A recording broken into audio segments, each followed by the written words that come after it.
again. How are you? I hope you're all well and have had a good week. I have. The weather's been quite nice and we've got out and about. I'm sitting here. I wish I've been twirling it all round because I wanted to have that bit there behind me, but it means you can't see my face. But you can see 4 squirrels all jumping about, having a moan at each other, eating all the... There's 2 there on the lawn, 3 there in the tree, and yeah. And I wanted them in the background so that you could see them, but I can't because then my face is all dark and all you see is the squirrels. So I thought, oh well, you saw the little film last week, didn't you? Was it last week? No, it was the week before, wasn't it? Last week was Goodnestone Park. But I'll do another little one. Well, you'll get them all through the winter because when we don't go out so much, it'll be garden films. So anyway, welcome. My name's Penny. I live in the southeast of England with Pete, my husband, and 4 chickens. And it's a little bit of a mix, Penelope's Chinwag. It's me having a chat, and then it's a fascinating fact. And then, I've got a story this week from Pete. And some transactional analysis that I'm hoping will be quite interesting for you. And then a little film. I'll tell you about that as we go on. So, what shall I start with? Well, shall I start with a little chat? I've finished Tommy's quilt, as you know, and I'm waiting to knit a little bear. But unfortunately, you have to have 2mm double pointed needles, and I haven't got 2mm, so I've had to send off for them. So I've got the wool, I'm just waiting for the needles, and then when I start that I'll show you. You see, I'm going to be so distracted by them I mustn't look. And this is my my book reading mouse I made. He's rather cute, isn't he? I love the colours. And when I went to Ali Pali with Heather, who writes the poem, Scottish Heather, I saw him and I had to buy him and made him. He's gorgeous. All the little leaves in the book. And he's a kit. He's made with beautiful felt, absolutely beautiful felt. And of course he does, you know, he's lovely. So I'll put the name down below of the kit in case you wanted to make him. I've made several of them. I made a cat for Heather, who we went to Goodnestone Park with, who we go to the silly hours with. And what else have I made? I've made quite a few. But I love him. He's especially gorgeous, isn't he? He's not really to be played with. He just sits on a little stool. And yeah, I love him. So I'll pop him down here. You sit there now. Be a good boy. Look at his tail. He's got a beautiful long tail. That was quite hard to stuff with the stuffing. But I love doing the little stitches, the little blanket. I just love doing it. He's so cute. Right, he's going to go and sit down and be a good boy. Your glasses bent? That's all he does, read. That's it. He's sitting on the table. And then I got a few things out of my hamper actually, because I haven't got anything new craft-wise, and I was going to show you something old, but then I thought let's do something a little bit different. It's still crafting, but I hand spun. And you see, the thing is now, I can't remember what I've showed you and what I've talked about. This is episode 21. I did get a little notebook and start writing down what I said in, what I showed you in each episode. But honestly, you start losing track. So if you've seen it before, you just have to forgive me and go with, probably you've forgotten it anyway. You're not going to remember, are you? I could just keep recycling these 21 episodes. Anyway, in Pins and Needles, March 1980, I saw this. And I fell in love with it. I actually spun the wool in 1980, and I knitted it for Pete. But I fancy knitting it again. In those cut, I'm going to send off to Scotland for the proper wool. It's a 4-ply. This is 20-gram balls. I don't think they do it in 20-gram balls now. You need 11 of them. And Pete loves slipovers. So I thought, now that would be really nice. So I'm going to knit it again. It goes up to his size, as long as he doesn't put any more weight on. Size 42, which is what I knitted his, one on the yoke, Icelandic one. And it fits him snugly, which is lovely for that. But he finds it hard just to keep that weight just... He did it at the beginning of lockdown, and so I think a 42 will be all right. So that's going to go on my needles. That's a definite. I really want to. And this is my engagement invite. I mean, it's quite new to do your own invites then. It was no date put on it, but it was actually 1967. We didn't think to put the year on. We just said come along at 8:30, August the 5th. And you're invited to participate in the merrymaking and jovialities which will take place at 85 Selborne Road, celebrating the engagement of Penny to Pete. Well, it was quite a new thing to do your own. So I felt quite special really when we did that. And then I found some wallpaper. I kept some wallpaper. When we were not first married, no, we'd been married about 5 years. And then we moved to a house similar to the one that I moved to when I was 11. It was just in the next road down, and I loved it. A Victorian house. And in our bedroom, which eventually became the spare room because we did the front bedroom up, this was the wallpaper.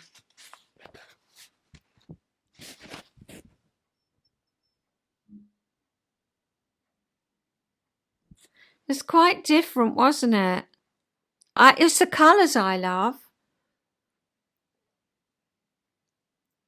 But it had, built-in wardrobe, and we stripped that all off. And it's unusual, isn't it? I'm glad I saved a bit. Very washable. Very washable. And it feels like it's that self-pasted stuff. It's got the paste on the back. Yeah. So that's lovely, I thought. And this was the wallpaper in my bathroom.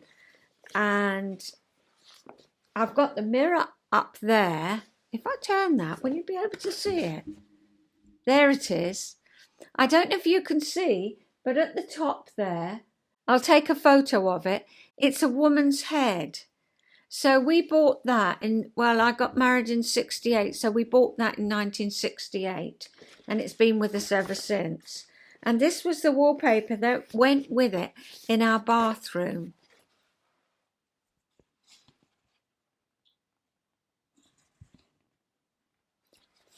It's so 60s, isn't it?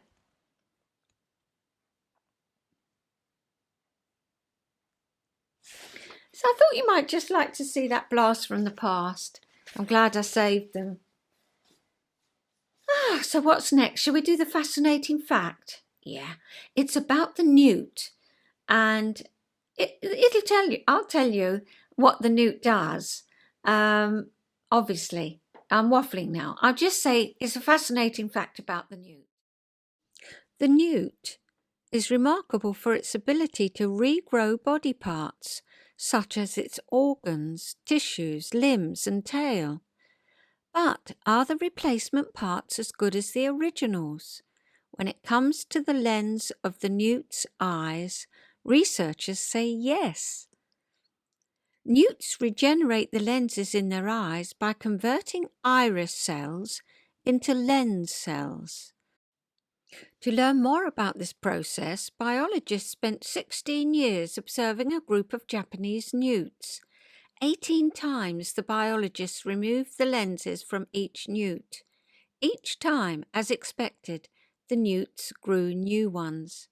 By the end of the study, the newts were about 30 years old, 5 years beyond their expected lifespan in the wild.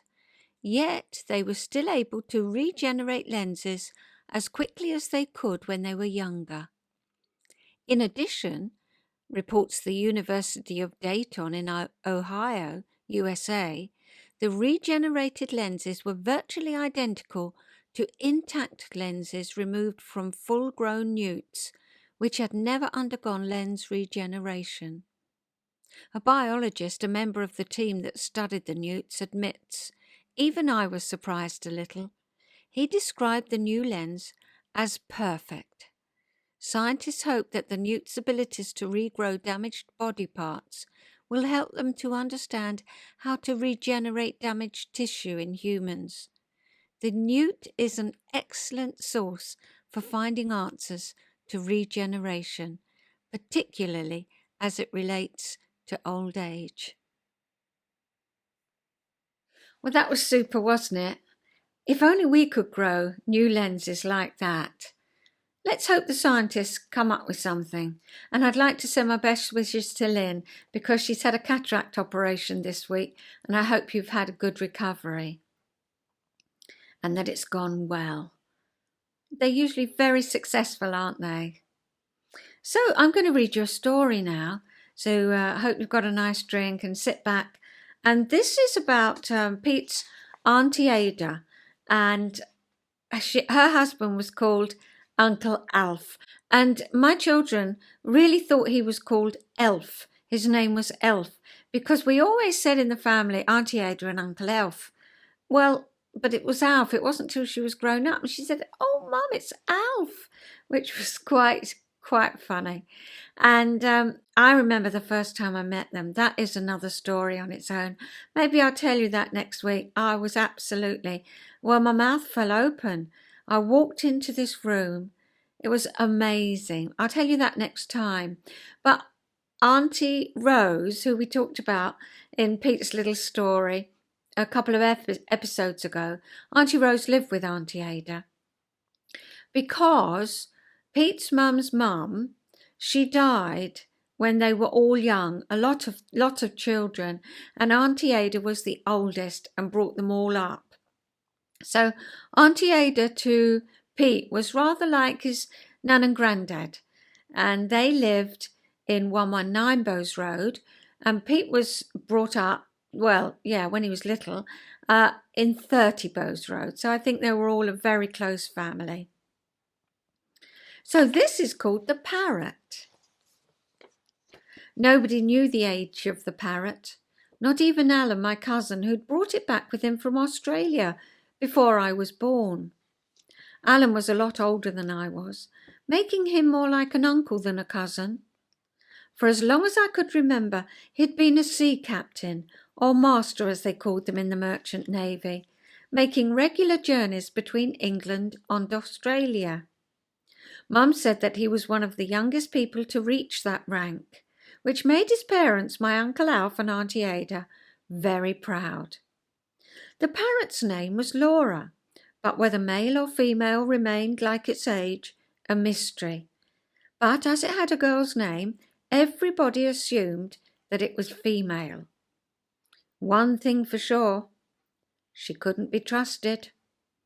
The only person who could get anywhere near her without fear was Uncle Alf.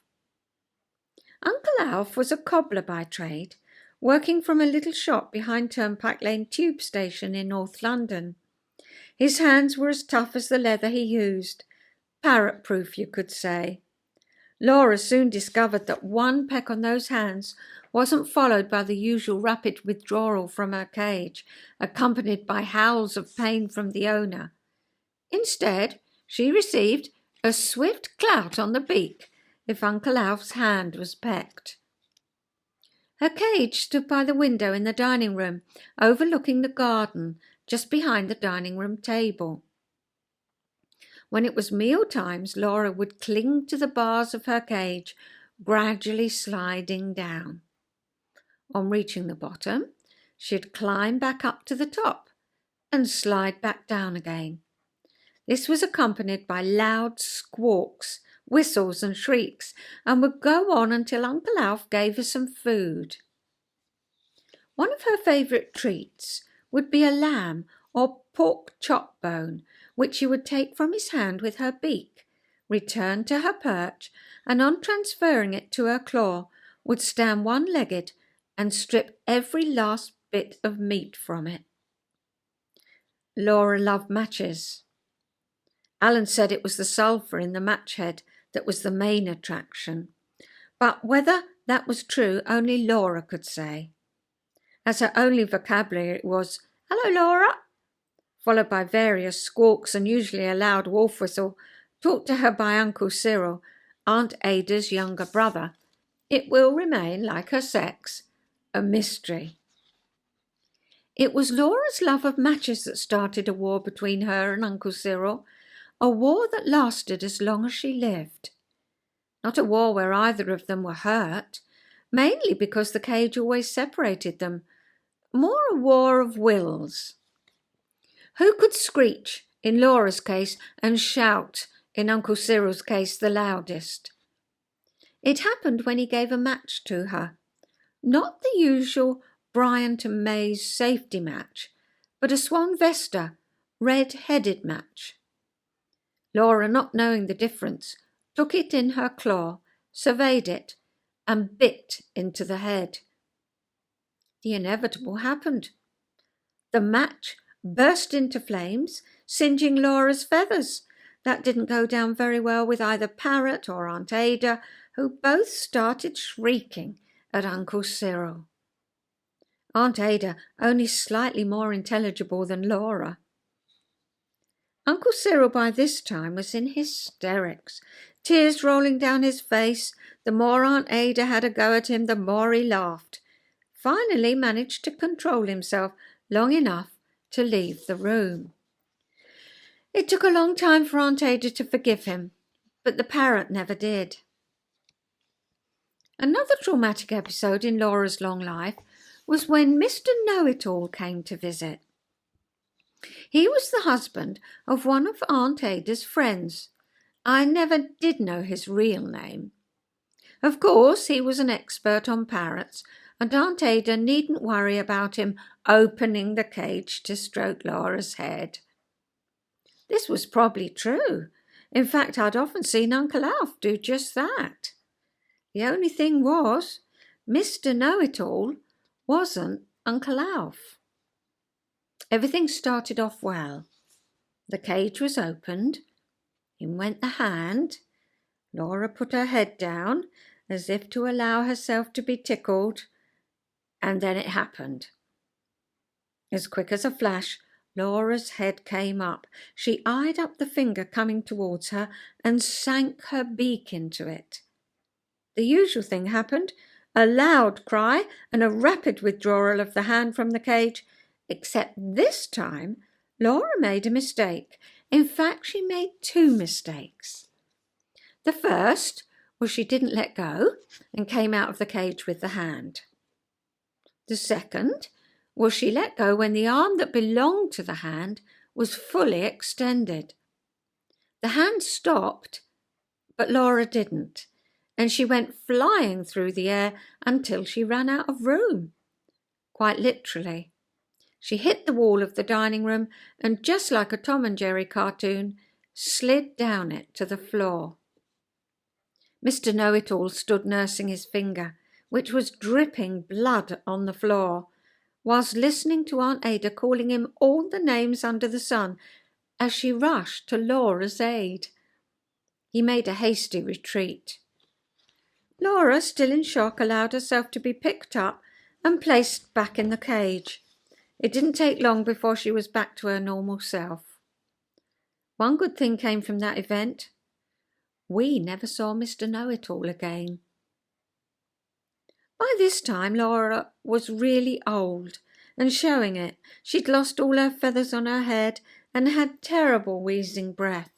In fact, she mirrored Aunt Ada, who was also thin on top and had trouble breathing.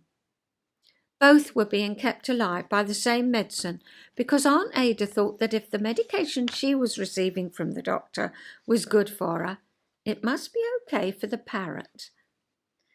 The next crisis in Laura's life affected us all. Uncle Alf died. After a few months, Auntie Ada decided she'd like to move to a smaller place in the country. A place was found. Problem was, no room for the parrot. Aunt Ada decided that Laura would have to go permanently. So mixing a concoction of all her medicine, of which there was a considerable amount, she put it in Laura's water. The result was not what Aunt Ada expected. Laura was given the lethal brew at bedtime, with the expectancy that by morning she'd be no longer with us. Imagine Aunt Ada's surprise the next day. Not only was Laura still alive, but she had taken on a new lease of life. If it hadn't been for her completely bald head and the wheezy breath, you would have thought she was young again. The next time I saw Aunt Ada was after she had moved into her new house in Lenham, a pretty little village in Kent. I popped in for a cup of tea. There was no sign of Laura, but sitting in the window overlooking the village churchyard was a parrot. This one was not bald, did not have a wheezy breath, and didn't put its head down for a tickle. It couldn't. It was plastic. What happened to Laura the parrot I'd known for over 25 years. I never asked. Yeah, I remember meeting Laura, I can tell you. I was gobsmacked. I'll tell you about that next week when we got a bit more time. I'm just going to go and have a slurp of tea and I'll be back. I hope you enjoyed that. I'll tell you a little bit more about them next week. And also about a hotel room when I first walked into that. So remind me, we'll do a bit about the two rooms. One Auntie Ada's, walking into that. And the other one was the hotel room where we stayed in London when my brother got married. So yeah, I'll tell you about those two things. I'll try and remember and make a note of them. Well, so what am I going to do now? I'm going to do TA. Yeah. Now I've got quite a lot to say about TA. Before I start on doing a bit more about strokes, I want to talk about, because it's been bothering me this week, and I've had to, a washing machine head. I've had to sort it out in my head. And also, I'm talking to someone who watches this, and we've become friendly, and she is really learning the TA and doing well. But we had a little chat about negative nurturing parent. And she's such a completely overlooked negative nurturing parent and how she's in it most of the time.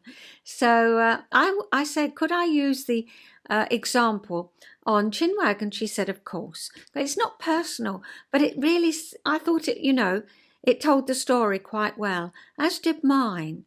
So let's start. When we have these thoughts, well, that sort of thought, it's a compulsion. You can't get rid of the thought. You have to act on it. Let's find out the ego state we're in, and let's see what the other ego states would say. So talking about this example, negative nurturing parent. She'd forgotten her. Do you remember her? There's negative nurturing parent. Give that to me, I'll do it for you. And positive nurturing parent says, if you need a hand, just ask. Yeah? That's the nurturing parent. If you need a hand, just ask. Give that to me, I'll do it for you. Now this takes away the other person's personal power and also leaves us in a state like this. So when did this happen for this person? She was at work and she was behind with her job. She had a stack of work to do and she was getting through it, but she had to concentrate quite hard. And she heard down the other end of the office somebody saying, well, how would I do that? And how do I get this and that and this and that? And of course she thought, well, I know jolly well. So she put her pen down. She stopped the work that was rather urgent that she needed to get done. She walked all the way down the end of the office.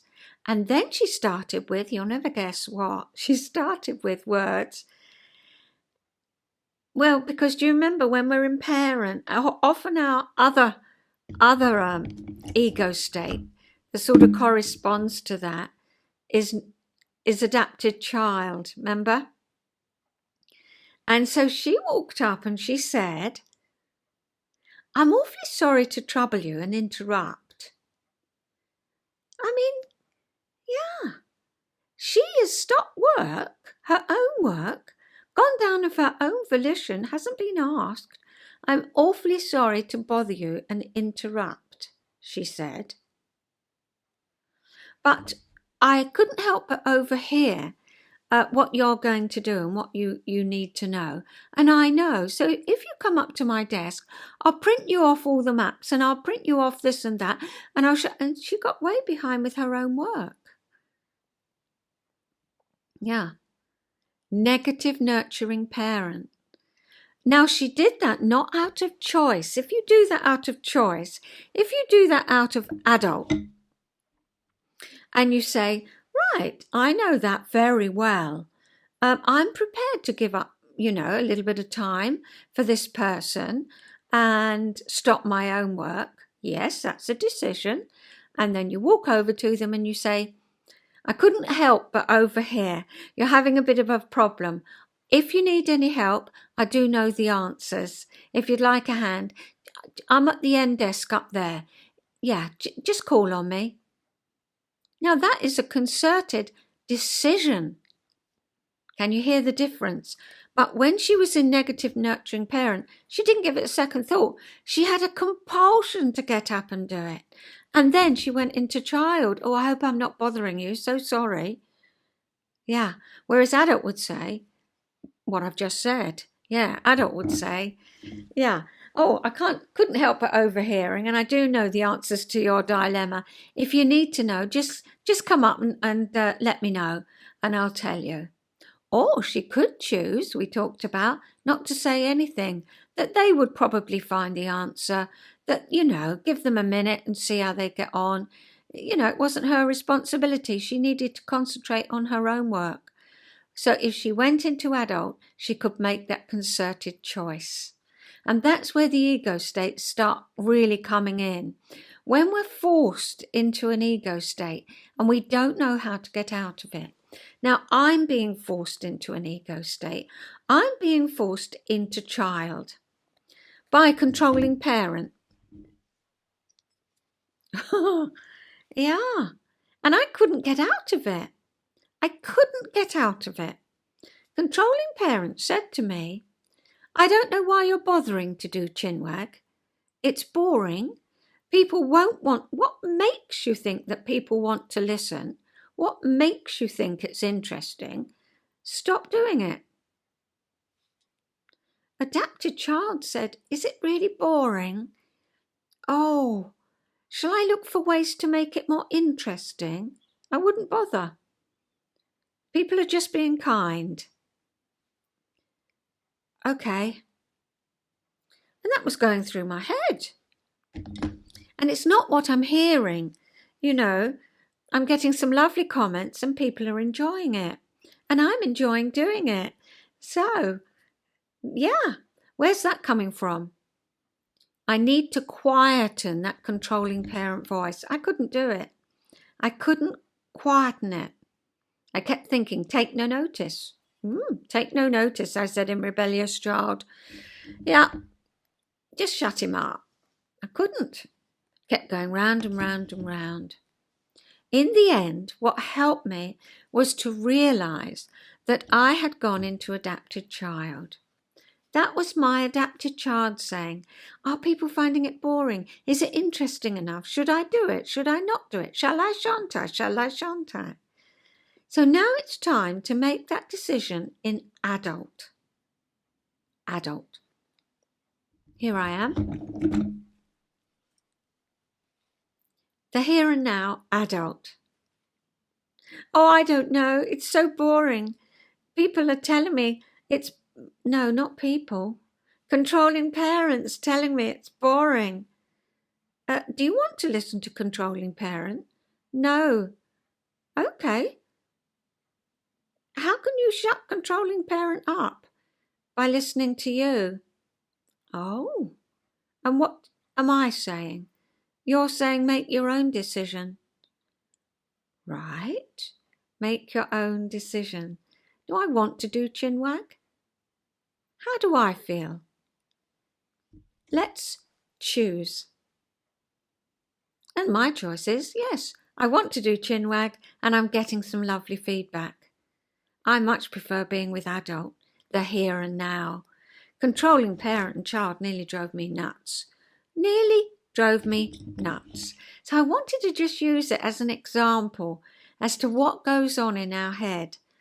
But you see, I always say the one we need to listen to is child. Get in touch with child.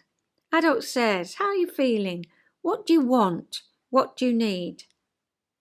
I'm feeling fed up. Oh, what do you want? I want to get these thoughts out of my head. What do you need? I need to listen to you. And what am I saying? Well, you're saying make your own mind up. And that's how we get into adult. So I just thought I'd share those with you because they're helpful. Well, I hope they're helpful. Let's go back onto strokes then. Okay, so do you remember what a stroke is? It's a unit of recognition.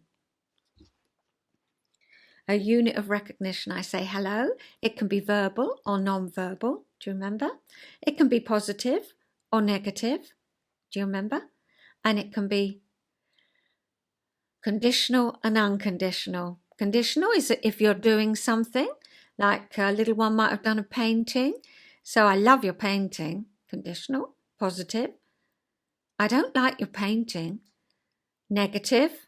Conditional. I love you. Unconditional. Positive. I hate you. Unconditional. Negative. Verbal and non-verbal is obvious, isn't it? Okay. I think this is where, again, this adapted child came from for me. I think when you're a child of the 50s, at school and at home, not every home, not every school, but generally what I picked up was, if you're quiet and a good girl, you'll get places. And so I tried to be that. I tried not to butt in. I tried to do my lessons well, And so what we find is the behaviour that we find works best for us as children, we tend to promote. I mean, some parents don't listen to their children. And so the way they get strokes is by misbehaving. They get loads of strokes then. They get whacked, they get shouted at, they get spoken to, I'll give you one more chance. They've got them parents' attention, or the adult around them's attention. That's just what they want. And so they will carry on in that way. So they repeat the behaviour. So stroking reinforces the behaviour which is stroked. Stroking reinforces the behaviour which is stroked. So if you're told off because you're misbehaving, that's a negative, isn't it? But never mind, it's better than being ignored. So behaviour will carry on. Because any stroke is better than no stroke at all. Supposing I decided as a child that I'd better seek negative rather than risk being stroke deprived.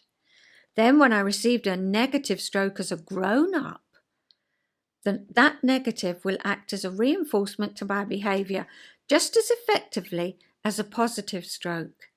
And so you see, I got strokes if I was a good girl. I got strokes if, I was quiet. I mean, I was always told off for talking in school. Don't talk. Don't talk to your next door neighbour. Be quiet. I was told by my mum, Dad's coming home from work. He'll want a bit of peace and quiet. Go and play in your room, or, if he comes in, be quiet. And then, of course, my father really reinforced that because he didn't like small talk. He didn't like just inane chatter. Well, I'm full of inane chatter, as you know. So stuck firmly in my head is, be quiet. And so that gives me a positive stroke. So I'm having to fight that with Chinwag. Interesting, isn't it? So that's why people repeat the same patterns of behaviour, because they've learned what behaviour gives them strokes. So we need to let go of these old ways and give ourselves permission to find different ways to get strokes. So next time, I'm going to talk about the giving and taking of strokes. Because how do we give strokes and how do we take them? I've given you, we've had a little bit of but we'll go more on into that. I hope this TA has helped you this week. So I'm going to go straight into the little film, and there's a little bit of waffle about the film because we go down some steps that go right through the cliff, and we saw some lovely birds at the bottom. But there was a rumour that they were the 39 steps. Have you heard of that film and that book by John Buchan? It's a famous film, famous book, The 39 Steps. And at the beginning of World War I, John Buchan came to stay around the corner on North Foreland, and he stayed in the house there opposite these steps because his little girl of 6 wasn't well, and he was miserable, because all his friends were called up and he was getting news of them dying, and he couldn't go because I think he had flat feet or something like that, but he wasn't accepted. So he thought, I'm going to have to do something with myself, and he wrote the book 39 Steps. And actually, we call them the 39 steps around there, but they're not. They're not the actual steps. The actual steps ran from Kingsgate Castle, which is just round the corner. And when I'm out for a walk next time, I'll take a little of Kingsgate Castle and I'll put it up. And running in the 1800s, it was then a hotel.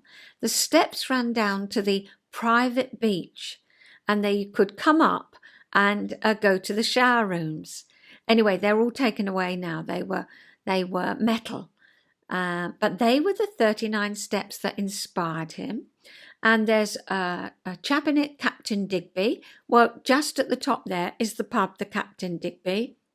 And he also mentions a golf course. Well, you've seen that many a time on my little walk round the block. So yes, John Buchan did stay in the house there. His sister or sister-in-law just lived a few doors down, and he stayed longer there with her. And his little girl, she was, I think she had, I forget what it was now, but the doctor had said she needed to come and live by the sea for a little while. And of course, then he stayed here through the war, and he wrote the book. So the steps we go down aren't exactly the 39 steps, but the 39 steps were round the corner to these. Yeah. So he stayed in the house, and I've got the book here. Yes, the headland of the North Foreland became the Rough. In the novel, we read of the big chalk headline in Kent, close to Bradgate. He called it Bradgate. And of course, Broadstairs used to be called Bradstow. Yeah. Quite interesting, really. Here it is, the 39 steps. Here's the book.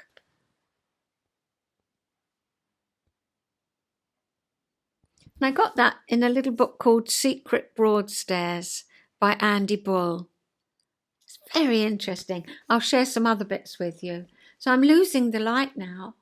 Oh, it's 3:15 and the light's going. The squirrels are packed up their antics. I think everybody's going to bed, so I'm going to go up and see my chickens, and I'm going to put up the little film. So I'll say cheerio, and I'll see you next week. And if you would love to like by putting the little hand, give me a like. And if you'd like to leave a comment, I absolutely love them. I love sharing. It really makes it all special. And what else? Oh yes, I put timestamps. You've probably seen those timestamps along the bottom. So if you stop watching, then you can just click on. You know how to do that. And anything I've mentioned, I'll put in the notes below. So I'll see you next week. You take care and have a lovely week. Bye.